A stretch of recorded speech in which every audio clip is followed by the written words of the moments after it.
Bienvenue à toi, bienvenue sur ma chaîne. Aujourd'hui je rencontre I'm Rodolphe, donc un youtubeur qui est spécialisé notamment dans tout ce qui est Japon et qui a écrit un livre il y a quelques temps de ça. Et l'idée aujourd'hui c'est d'en apprendre un peu plus sur lui, faire un feedback rapide sur son livre, qu'est-ce qui en ressort, et puis lui poser 2-3 questions un peu personnelles sur sa vie, sur voilà, comment il en est arrivé là aujourd'hui. Bienvenue à toi Rodolphe, merci d'accepter de venir sur la chaîne, c'est cool. Avec plaisir. Ok, bah si tu peux te présenter un peu rapidement Rodolphe pour ceux qui ne te connaissent pas. Yes. Bah moi c'est Rodolphe, je suis vidéaste, j'ai vécu 3 ans et demi au Japon et j'ai fait un projet qui s'appelle 80 jours Japon, dans lequel on était dans un van avec ma femme pour partir à la rencontre d'artisans traditionnels japonais et faire des reportages sur eux. Donc tout est disponible sur YouTube, sur la chaîne, si ça vous intéresse. Ouais. Et voilà. Bon bah du coup moi j'ai quelques petites questions sur déjà sur un peu toi, ta chaîne YouTube, savoir un peu comment t'en es arrivé là aujourd'hui. Donc ma première question c'est qu'est-ce qui t'a motivé en fait à créer cette chaîne YouTube? Au début la première fois que je suis parti au Japon c'était en PVT, en Working Holiday pendant un an. Okay. Et quand j'ai pris cette décision, je me suis dit que ce serait cool de montrer à ma famille, à mes potes, mon nouveau quotidien au Japon en fait. Okay. Donc à partir de là, un an avant de partir, j'ai acheté une caméra, un Canon 1200D à l'ancienne avec un objectif un peu nul et tout. Et j'ai commencé à faire des petites vidéos pour m'entraîner en fait. Donc en fait je faisais des petites vidéos sur la culture japonaise dans la salle télé de mon père. Et j'ai bien aimé en fait pour me faire, tu vois, pour m'habituer au montage et tout. Et puis après j'ai commencé à faire des petites vidéos au Japon quand j'étais sur place. Et après de fil en aiguille j'ai rencontré des photographes et des vidéastes là-bas à Tokyo qui m'ont motivé en fait à continuer ça. J'ai vraiment eu l'impression de trouver quelque chose qui me plaisait vraiment dans la vidéo. Ouais. Et du coup je me suis dit ce serait cool de se professionnaliser et de faire quelque chose de vraiment bien. J'avais toujours eu cette idée en tête d'être reporter un jour, mais pas genre reporter classique, plutôt un peu indépendant, ouais. Tout ça. Je me suis dit bon bah c'est cool, aujourd'hui grâce à YouTube et les médias qu'on a la chance d'avoir, c'est pas facile mais c'est accessible en tout cas pour tout le monde. Et du coup je me suis lancé là-dedans quoi. Ça me fait un peu penser là, tu sais, je me rappelle, tu avais fait une vidéo où, genre, je sais plus, il devait être le soir, tu étais au Japon, tu étais posé par terre dans ton bureau et tout, tu avais fait une petite vidéo. Ouais, ça remonte. Hein. Tu avais fait une petite vidéo où tu présentais un peu ton taf et je sais que tu disais quelque chose assez souvent. Cette vidéo, c'était de dire, ouais, j'apprends plein de choses en fait. Et, parce que même dans tes expériences professionnelles que tu as eues là-bas au Japon, tu as appris en fait. Bien sûr, énormément de choses en vidéo, en photo et tout ça. Et on sentait bien dans cette vidéo-là que tu étais genre grave animé par tout ça et c'était assez marrant. C'est comme le japonais, on me demande si je parle japonais, je dis toujours oui et les gens me demandent combien de temps j'ai mis pour le maîtriser entre guillemets. Pour moi la vidéo c'est comme une langue vivante. Si t'es pas né dans un environnement où tu as deux parents qui parlent deux langues différentes, tu pourras jamais être bilingue. Au sens propre, tu vois, pour moi c'est un apprentissage constant. Ouais, bien sûr. Et autant le japonais que la vidéo, c'est la vidéo, même les plus grands réals aujourd'hui, je pense qu'ils apprennent des trucs tous les jours. Toujours, bien sûr. Tournage et tout. Donc ouais, c'est ce genre de choses qu'on peut qualifier de passion et qui nous anime comme tu dis parce que tu apprends toujours en fait. T'as jamais fini d'apprendre et c'est ça qui est trop cool dans ce genre de... Et puis la technologie évolue, les envies aussi parce que la vidéo c'est quand même de l'art au final. Complètement.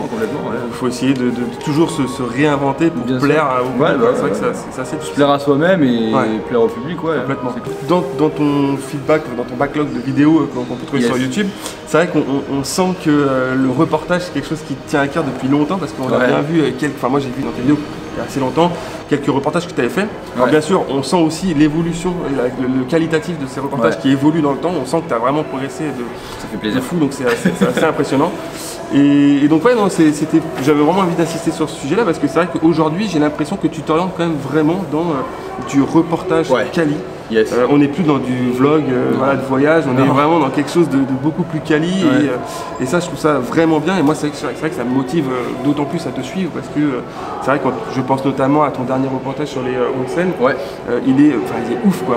Il y a toujours des trucs mais après celui-là dans l'ensemble je trouve qu'il est bien réussi. Il est quand même assez ouf. D'ailleurs dites-moi dans les commentaires si vous avez trouvé ce reportage assez ouf parce que c'est vrai qu'il est quand même, je pense qu'il a demandé énormément de travail pour être déjà au niveau du tournage. Déjà rien que pour le tournage, parce que filmer dans les onsen, les sources thermales japonaises, c'est interdit, t'as pas le droit de ramener une caméra vu que tous les gens sont nus là-dedans. Donc on a eu des autorisations et il y a un monsieur, littéralement le onsen master, qui est un vieux monsieur qui fait plein de onsen, il a accepté de se mettre à poil devant la caméra pour répondre à nos questions.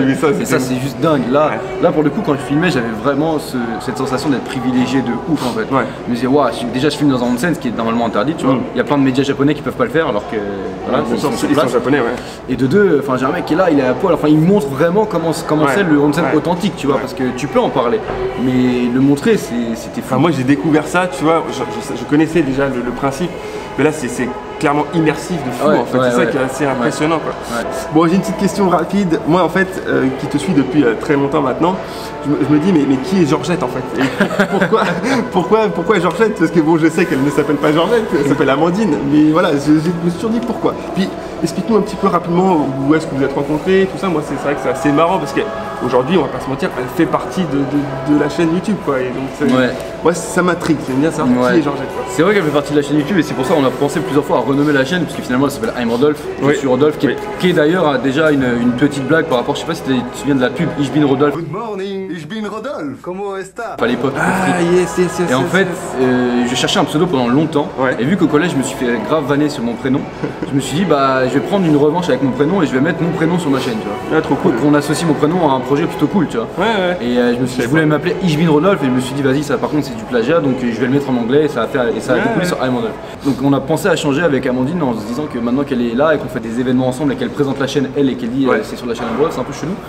Donc là, du coup, on l'a renommé Bref du Japon, tiré I'm Rodolphe pour quand même que les gens se souviennent. Et donc Amandine, c'est ma chérie. Et pourquoi Georgette? Parce que la première fois qu'on s'est rencontrés, en fait, si tu veux, c'est elle qui m'avait donné un contrat pour revenir bosser au Japon. En fait, elle suivait mes vidéos via des potes et ce que je faisais, je tenais un blog à l'époque. Elle avait trouvé ça cool, la façon dont j'écrivais, les photos que je prenais, elle cherchait quelqu'un qui avait les compétences que j'avais pour bosser avec elle dans une entreprise au Japon. Donc elle m'a filé un contrat et moi j'y suis retourné. En fait, c'était ta boss au final. En fait, c'était complètement ma boss. C'est ouf, c'est incroyable. Et du coup, Georgette, c'est parce qu'on a, pour le boulot, on est parti à Hakone, une ville au sud de Tokyo, au Japon. D'ailleurs, tu as fait une vidéo là-dessus. Je mettrai le lien dans la description. Et en fait, cette vidéo-là, elle était sur la vidéo parce que j'ai décidé de filmer notre journée. Et elle voulait pas vraiment que je la filme en fait. Et vu qu'elle était vachement, elle est vachement carriériste et tout, elle voulait pas être associée à, je sais pas, à YouTube ou quoi. Et donc elle voulait pas donner son prénom. Et elle a dit bah appelle-moi Georgette. On t'appelle comment du coup? C'est Georgette. Georgette, je suis avec Georgette. Du coup c'est resté en fait. C'est resté de C'est resté. Et les gens en fait au début quand elle est apparue sur la chaîne pour de bon pensaient qu'elle s'appelait vraiment Georgette. Et déjà quand j'ai un prénom un peu à l'ancienne tu vois, Rodolphe et Georgette c'était quand même très drôle. Et du coup on est resté là-dessus. Mais elle s'appelle Amandine en vrai, donc beaucoup de gens étaient très déçus de voir ça. Mais quand les gens viennent en convention ou quelques personnes qui nous reconnaissent dans la rue, ça arrive, ils l'appellent Georgette, ils l'appellent jamais Amandine. C'est trop drôle. Et il y a des fois c'est elle qu'on reconnaît et pas moi. Ah ouais? Ouais, je te jure, une fois ça arrive dans le métro à Paris, à Place d'Italie, une petite nana qui elle avait notre âge et elle vient voir Amandine et elle fait t'es Georgette, je kiffe tes vidéos et tout. Moi j'étais à côté, moi c'est énorme. C'est moi aussi. Et là c'était trop marrant parce que du coup moi elle m'a pas reconnu, mais elle me l'a dit en plus. Je savais pas reconnu, j'étais là genre c'est merde.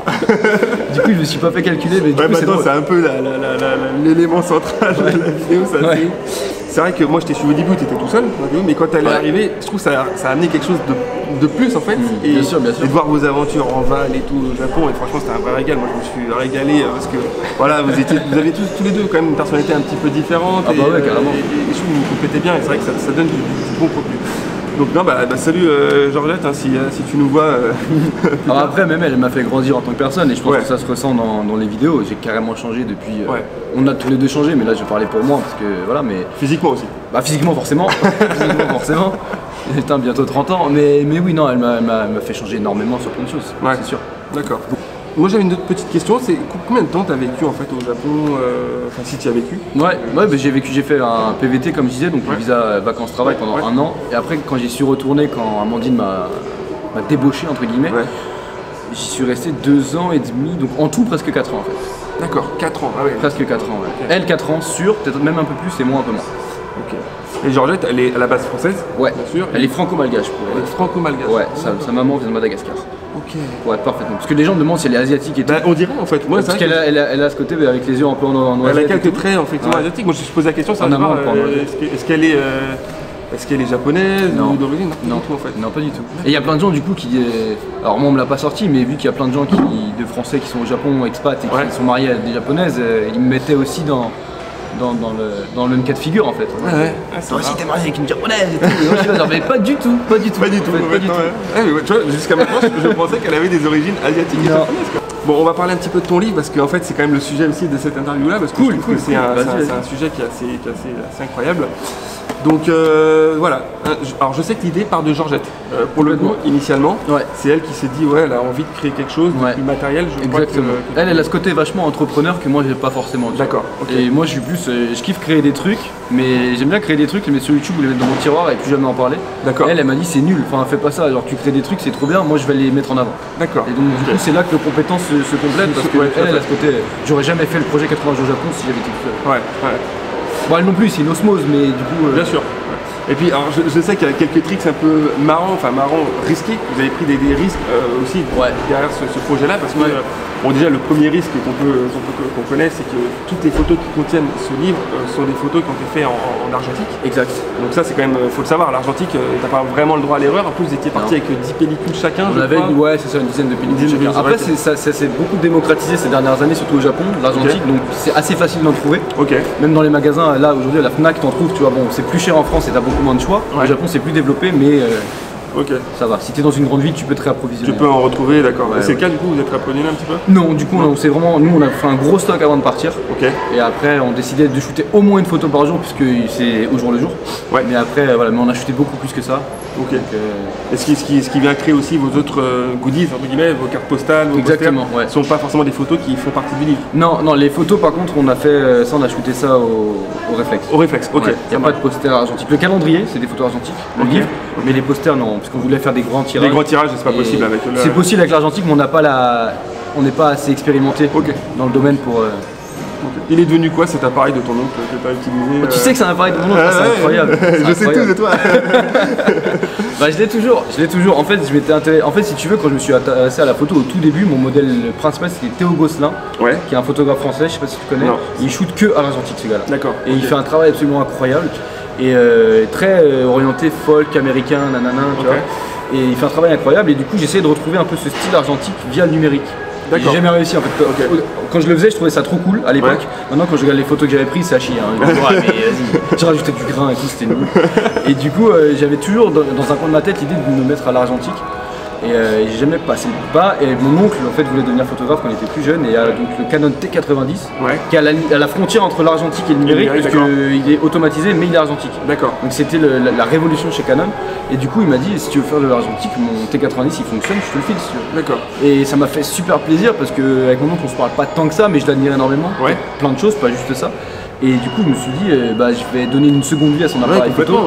Et pourquoi pas l'utiliser lors du projet en fait. Du coup, Amandine, elle s'est mise à la photo quand on s'est mis ensemble. Elle a commencé à me poser plein de questions, à s'intéresser, donc elle s'est acheté un numérique aussi. Et on lui a trouvé un petit argentique sur une brocante au Japon. D'accord. Donc ça nous a coûté 60 balles l'appareil photo et il fonctionne à merveille. Et du coup, elle a aussi son argentique. Donc on shoot tous les deux avec nos propres appareils. Alors, pour en revenir à ton livre et notamment ses photos, je crois que dans le concept, la page de gauche t'appartient, enfin c'est ton, c'est toi et tes photos, tout ça, et la page de droite c'est celle de Georgette. C'est ça. En fait, on a pris le parti de, vu qu'on est très différents aussi sur notre vision des choses, de l'agencement, du design, de plein de trucs, on s'est dit vas-y, on va pas rentrer en conflit. Tu prends la page de droite, t'en fais ce que tu veux, je prends la page de gauche, j'en fais ce que je veux. Donc autant l'agencement des photos, les photos, le texte, tout est... on a vraiment divisé le livre. Donc c'est le même sujet, mais de ton point de vue c'est la même journée, du point de vue d'Amandine et de mon point de vue. Voilà, ça c'est bien. Et en fait, elle a écrit sa partie d'abord, pendant que moi je finissais des documentaires, et après moi j'ai repris pour faire la relecture et écrire ma partie. Ah c'est cool. Mais en fait, si tu veux, moi j'ai lu sa partie pendant que j'écrivais la mienne, donc... j'ai pas fait ça, j'ai pas lu sa partie pour faire en sorte qu'il n'y ait pas de répétition. J'ai vraiment écrit ma partie et après je me suis rendu compte que on a deux vrais points de vue de la journée et ça c'est cool. Et on se répète pas mais on l'a pas fait exprès. Et même au niveau des photos, je veux dire les photos présentes sur la partie gauche sont les tiennes. C'est ça, à part quelques exceptions, parce que tu vas avoir une photo de moi alors que c'est sur ma partie, forcément c'est Amandine qui l'a prise. Bien sûr. Mais en règle 95% c'est ça.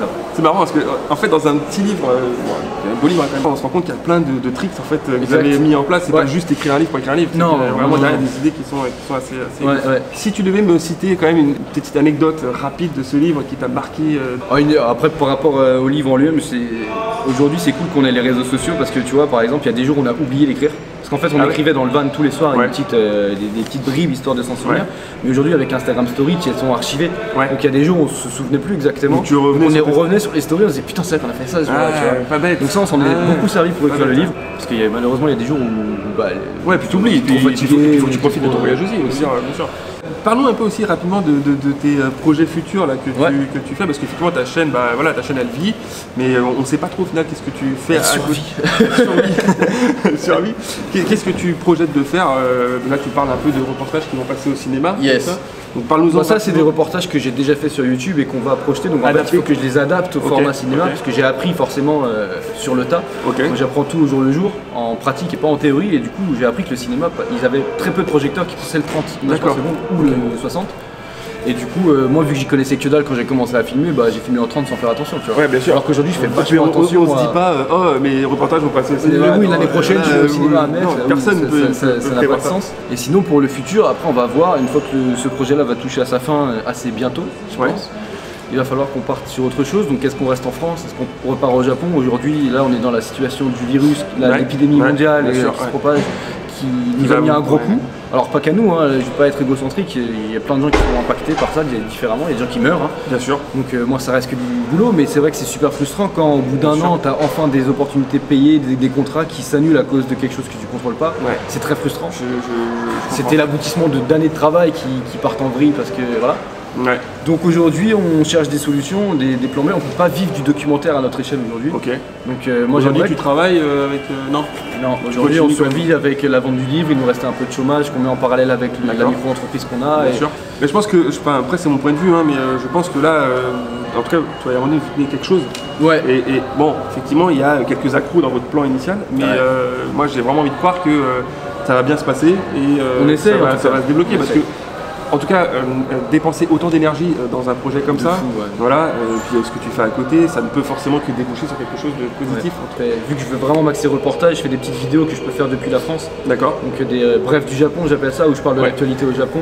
J'ai vu ça, t'en as fait une il n'y a pas très longtemps. Et donc j'essaie, vu que maintenant je connais très bien le Japon, j'essaie d'apporter un œil un peu différent de ce qui se fait d'habitude. Ce qu'il faut retenir, c'est que je mettrai bien sûr donc, le lien de ton site, 80joursjapon.com, où on peut encore commander. Je crois qu'il ne reste pas beaucoup de stock. Plus beaucoup, non. Donc si vous voulez commander ce super livre, je vous invite à aller le commander sur ce site-là. Je mettrai la description je mettrai le lien dans la description.